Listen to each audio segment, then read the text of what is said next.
नमस्कार मित्रों, the way of Buddha channel में आपका स्वागत है। किसी ने क्या खूब कहा है कि नमक रोटी खाकर सो जाना, परंतु अपनों के सामने कभी हाथ मत फैलाना, क्योंकि जितना वो देंगे नहीं उससे अधिक वो सुनाएंगे। जब नादान थे तो रोज जिंदगी के मजे लेते थे, जब से समझदार हुए रोज जिंदगी मजे ले रही है। पहले मैं होशियार था इसीलिए दुनिया बदलने चला था, आज मैं समझदार हूं इसीलिए खुद को बदल रहा हूं।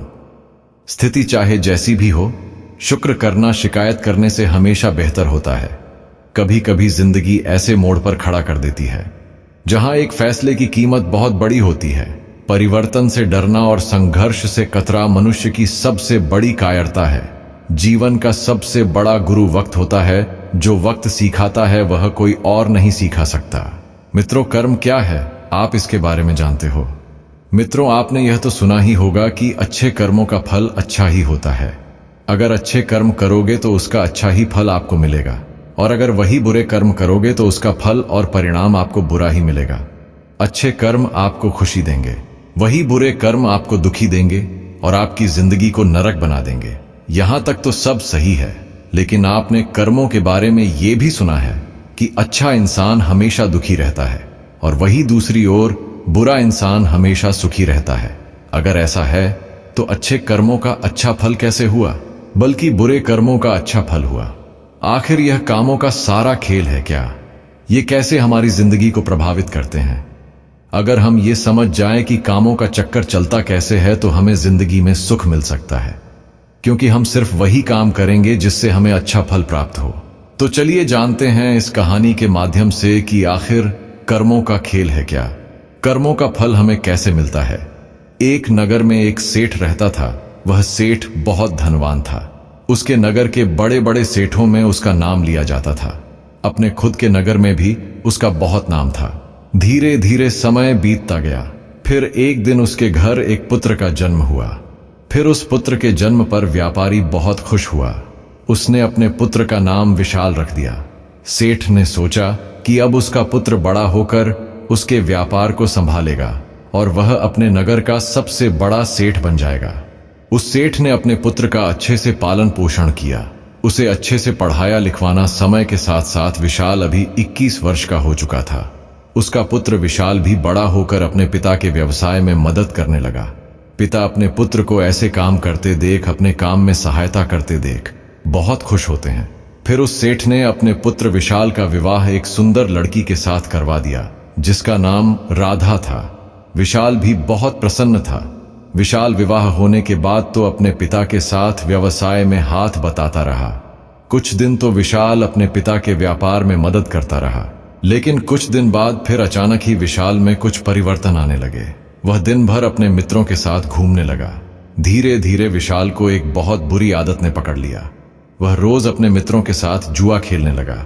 वह ना तो अपने घर आता था और ना ही अपने पिता के व्यवसाय में हाथ बटा था। धीरे धीरे समय गुजर रहा था। समय के साथ विशाल के पिता बूढ़े हो गए।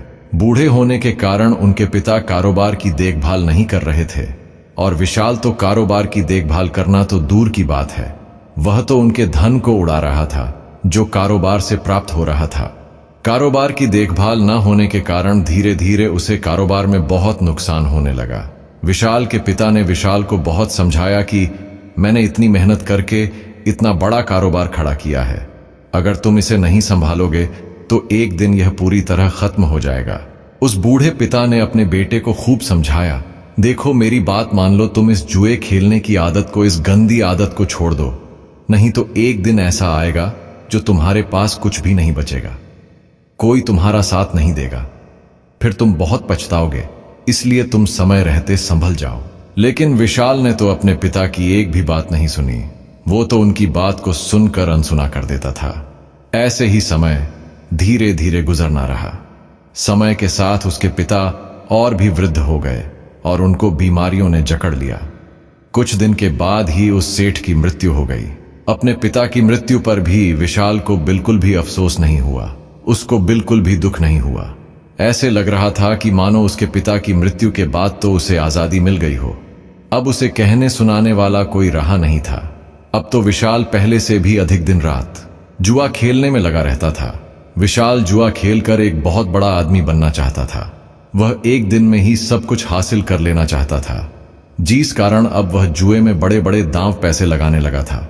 विशाल की मां ने भी विशाल को बहुत समझाया कि बेटा, तुमने बहुत सारा धन गवा दिया है, अब जो थोड़ा बहुत धन बचा है उसे भी लुटाने पर क्यों तुले हुए हो।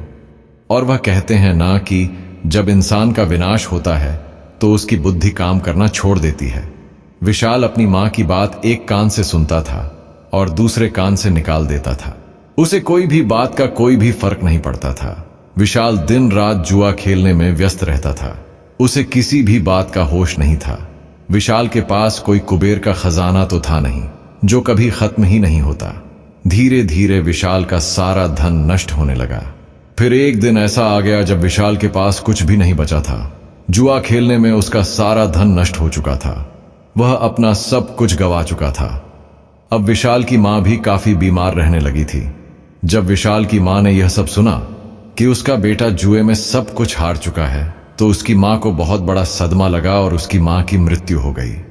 लेकिन विशाल को तो अपनी मां की मृत्यु पर भी कोई अफसोस नहीं हुआ।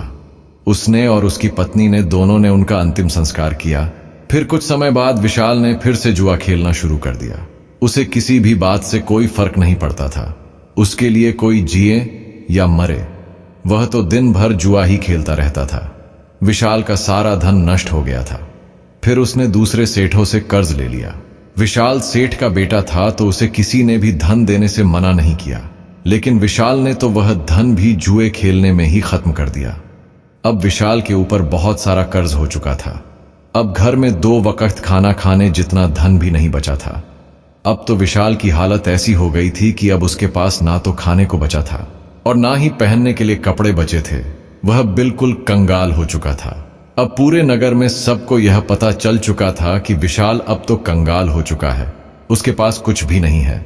जब विशाल किसी से मदद मांगने जाता तो सब उसे मना कर देते थे। एक समय वह भी था जब उसके परिवार का नाम नगर के बड़े बड़े सेठों में आता था। लेकिन विशाल इस गंदी आदत के कारण उसने अपना सब कुछ गवा दिया था। कोई भी उसकी मदद नहीं करता था। विशाल का जब सब कुछ समाप्त हो गया तब उसे इस बात का एहसास हुआ कि समाज में लोग इज्जत तभी करते हैं जब उसके पास पैसा है। जैसे ही व्यक्ति का पैसा नष्ट हो जाता है तो उसके साथ साथ इज्जत भी नष्ट हो जाती है। लोग उसी मनुष्य की इज्जत करते हैं जो मेहनत से कमाता है और अपने जीवन में एक कामयाब इंसान बनता है। जब विशाल के ससुर को यह बात पता चली कि उसका दामाद कंगाल हो चुका है तो वह अपनी पुत्री की चिंता करते हुए तुरंत ही अपनी पुत्री से मिलने चला गया। उसने वहां जाकर देखा कि उसकी पुत्री तो बहुत दुखी है। उसकी पुत्री ने फटे पुराने कपड़े पहने थे। भूख के कारण उसका गुलाब सा चेहरा मुरझा चुका था। अपनी बेटी की ऐसी हालत देखकर उनको विशाल पर बहुत गुस्सा आया। उसने अपनी बेटी को अपने साथ घर ले जाने का निश्चय कर लिया था। उसने ना ही विशाल को कुछ कहा और ना ही कुछ सुना। अपनी बेटी को लेकर अपने घर चले गए। जब विशाल घर पहुंचता है तब उसे पता चलता है कि उसकी पत्नी को तो उसके ससुर जी अपने साथ घर ले गए हैं। यह देखकर विशाल बहुत दुखी होता है। अब वह बिल्कुल ही अकेला पड़ चुका था। अब तो ना उसके पास पैसा था, ना उसकी पत्नी थी और ना ही उसके माता पिता। सब लोग उसे अकेला छोड़कर चले गए थे। विशाल अपनी ऐसी हालत देखकर फूट फूट कर रोने लगा। अब विशाल को अपने पिता की हर वह बात उसे याद आने लगी जो उसके पिता ने उसे समझाई थी। उसकी ऐसी हालत का जिम्मेदार वह स्वयं ही था। वह अपने ही आप से कहने लगा कि एक दिन ऐसा था जब मेरी गिनती नगर के बड़े बड़े व्यापारियों में होती थी और आज मेरे पास खाने के लिए खाना तक नहीं है। मैंने अपने पिता की सारी जमा पूंजी इस जुए में हरा दी है। अब आज के बाद मैं कभी जुआ नहीं खेलूंगा। अब मैं मेहनत करूंगा और अपना खुद का व्यापार फिर से खड़ा करूंगा। ये सोचकर वह अपने ससुर से मिलने के लिए चला जाता है ताकि वह उनसे कुछ धन उधार ले और अपना व्यवसाय शुरू कर सके। सुबह होते ही वह अपने ससुर से मिलने के लिए निकल पड़ता है।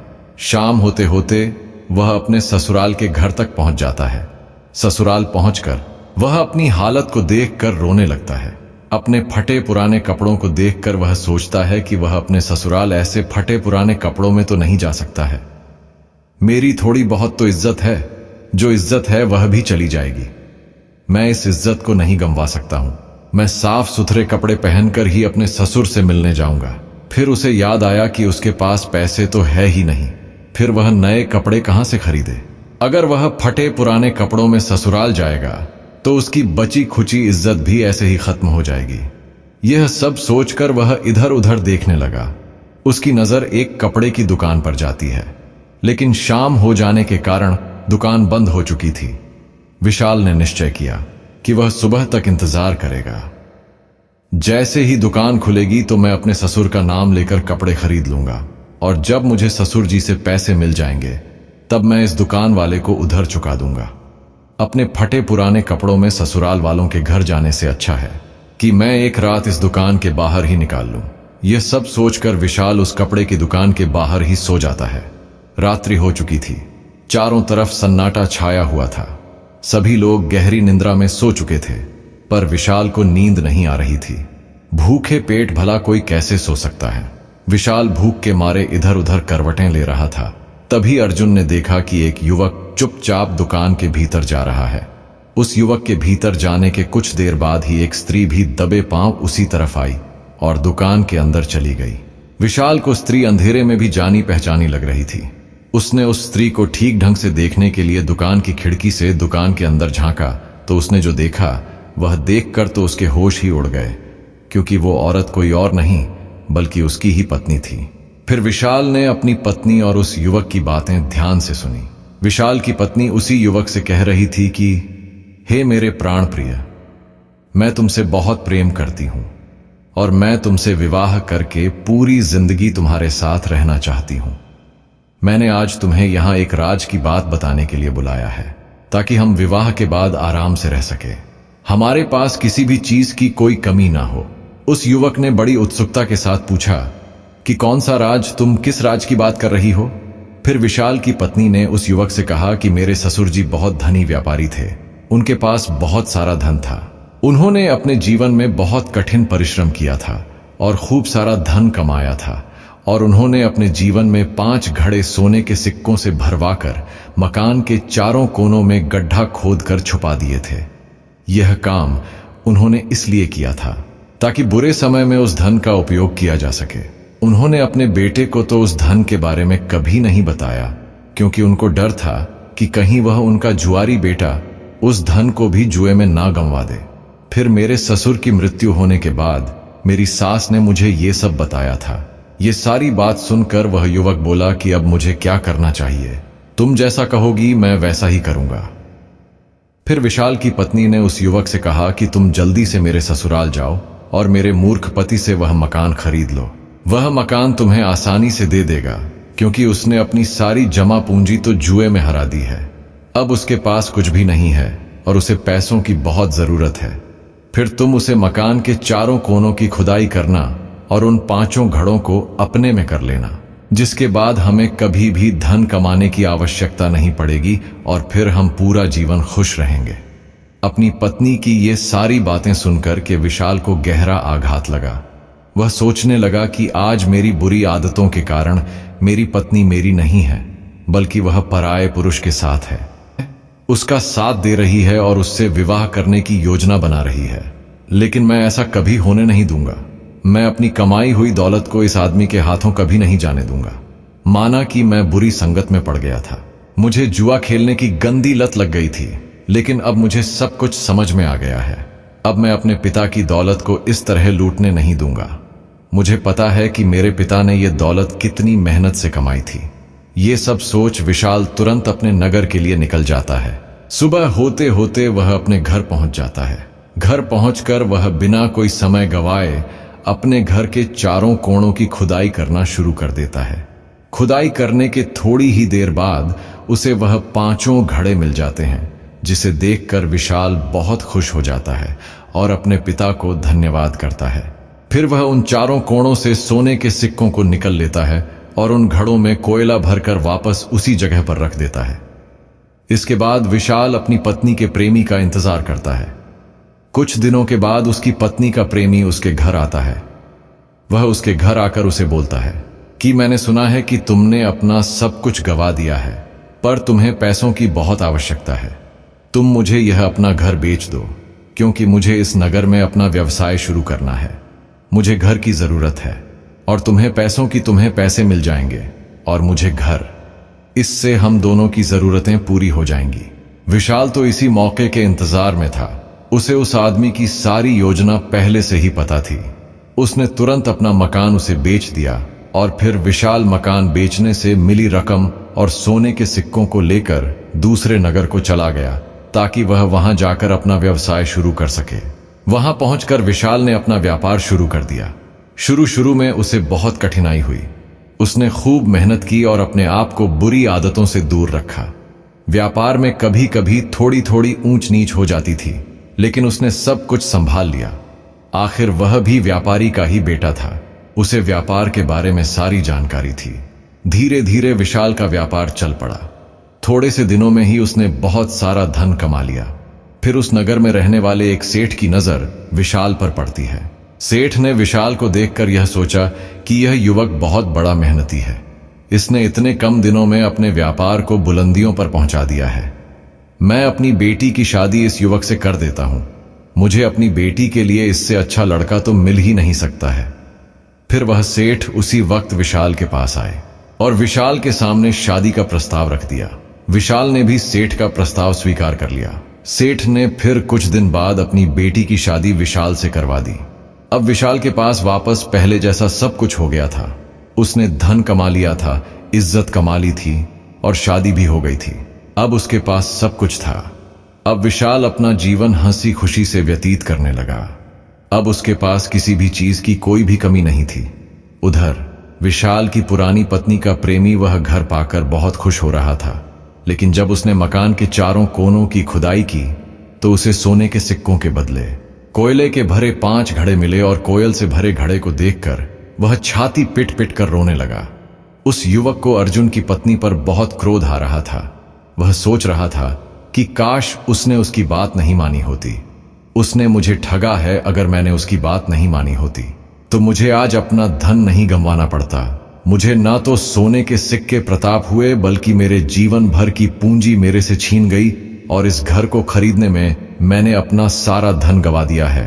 अब मेरे पास कुछ भी नहीं बचा है। मैं तो बिल्कुल कंगाल हो चुका हूं।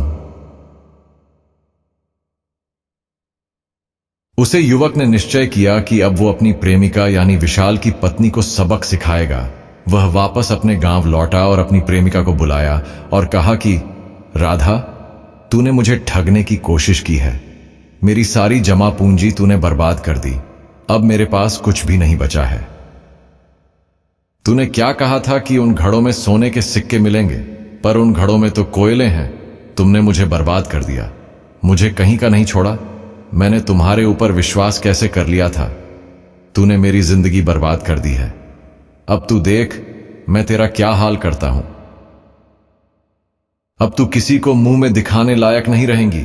यह कहकर उस प्रेमी ने अपने प्रेमिका के नाक और कान को छुरी से काट डाला और वहां से चला गया।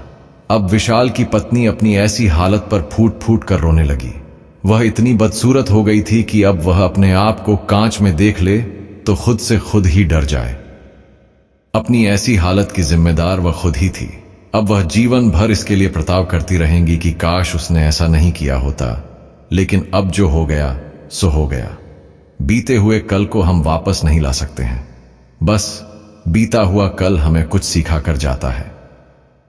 उधर विशाल ने अपनी गलती से पहले ही सीख लिया था कि बुरे कर्म करोगे तो परिणाम तो बुरा ही प्राप्त होगा, पर अगर अच्छे कर्म करोगे, परिश्रम और निष्ठापूर्वक जीवन निर्वाह करोगे, तभी हमें अच्छा परिणाम प्राप्त होगा। हमारा जीवन तभी खुशियों से भरेगा। किसी ने सत्य ही कहा है कि परिश्रम और लगन से ही कार्य करने पर हम जीवन में सफलता प्राप्त कर सकते हैं। बुरे कार्य करके हमें असफलता ही प्राप्त होगी। तो देखा दोस्तों, जब तक विशाल बुरे कर्म कर रहा था, जुए में अपना सब कुछ गंवा रहा था। उसको उसके कर्मों के हिसाब से बुरा फल मिल रहा था, लेकिन फिर बाद में ऐसे ही उसे यह एहसास हुआ कि बुरे कर्म उसे बर्बाद कर रहे हैं, तो उसने बुरे कर्मों को छोड़कर अच्छे कर्म के रास्ते पर चलने लगा। इसलिए दोस्तों, चाहे देर से ही सही, लेकिन बुरे कर्मों का फल परिणाम हमेशा बुरा ही होता है। वहीं दूसरी ओर अच्छे कर्मों का परिणाम सदा जीवन में हितकारी होता है। तो दोस्तों, कैसी लगी आपको ये कहानी? आप हमें कमेंट सेक्शन में जरूर बताना, और अच्छी लगी हो तो इस चैनल को सब्सक्राइब जरूर कर लेना। तो चलिए मिलते हैं ऐसी ही कोई नई कहानी में, तब तक के लिए अपना ख्याल रखें। धन्यवाद।